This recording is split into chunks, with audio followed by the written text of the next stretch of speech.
Aloha everyone and welcome back to my YouTube channel. Join me as I talk about all I've learned in my investment journey and how I was able to retire and become a stay-at-home wife at age 30. In a past video, I talked about a high-yield income ETF named Misty and how it made me over $9,000 in passive income. My precious.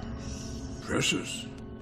Misty not only paid me dividend income, but also gave me exposure to the coin, the one coin to rule them all. Bitcoin, which if you don't remember me mentioning Bitcoin in my previous video, as predicted, Bitcoin did indeed reach 90,000. In fact, Bitcoin recently surpassed 100,000. Speaking of cryptocurrency, there is a similar ETF that can keep the ball rolling and can give you exposure to the entire cryptocurrency market.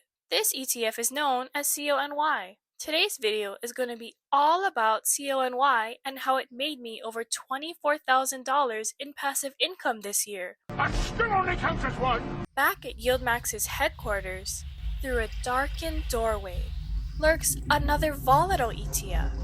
CONY, or YieldMax Coin Option Income Strategy ETF, generates monthly income by using options-based strategies on one or more securities through this door.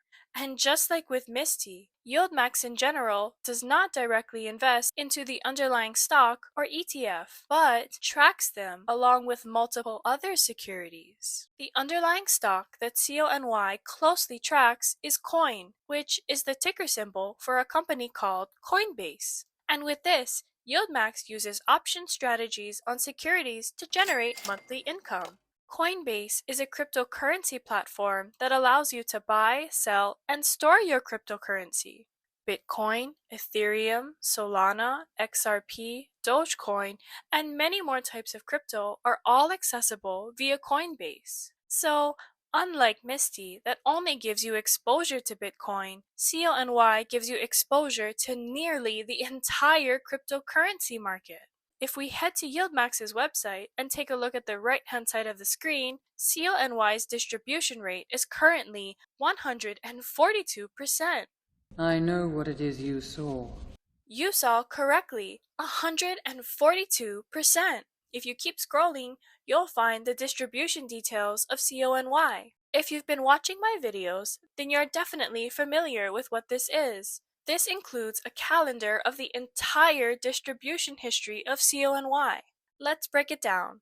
It lists the distribution per share, or how much you'll get paid per share, the declared date, which is when YieldMax or any other company announces the payable date, the EX date, or the cutoff date in which you will not be credited for a pending stock dividend, the record date, or the cutoff date in which you will need to complete any or all purchases to be credited for a pending stock dividend, and payable date, which is payday, baby!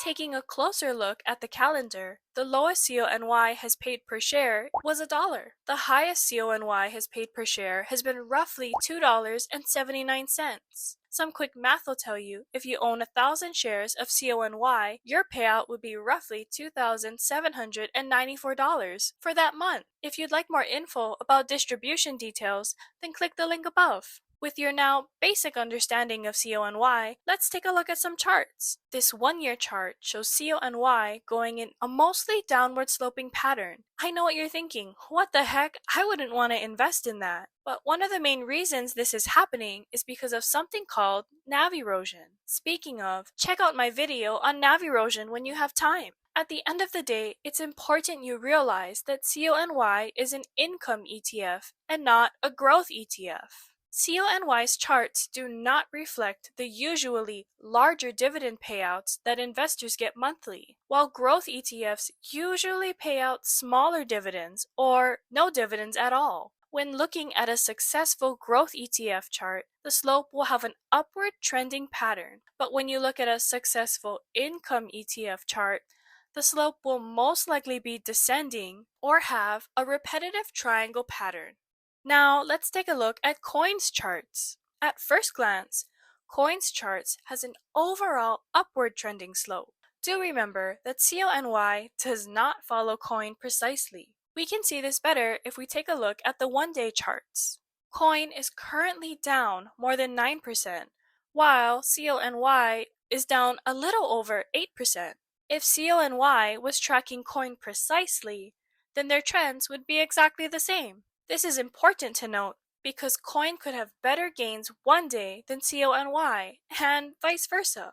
With that being said, always do your own research and understand what level of risk you're investing at so you can adjust your portfolio to account for losses. Alright then, keep your secrets. Good.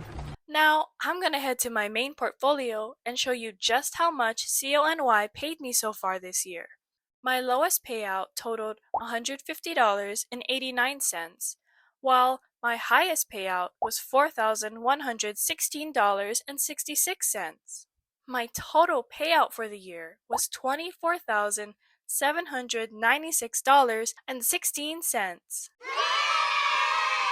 Not too shabby. Investing can often feel as daunting as traveling from the Shire to the gates of Mordor and realizing you still have to get to Mount Doom. But after understanding how volatility can benefit me, understanding the level of risk I was taking, and staying disciplined, I was able to completely change my life. My hope is that these videos will help you transform your life too. As always, mahalo for watching. Give a like and subscribe to help show your support. Leave a comment with any other ETFs or topics you'd like me to go over. Happy holidays to you and your ohana. Till next time, bye-bye.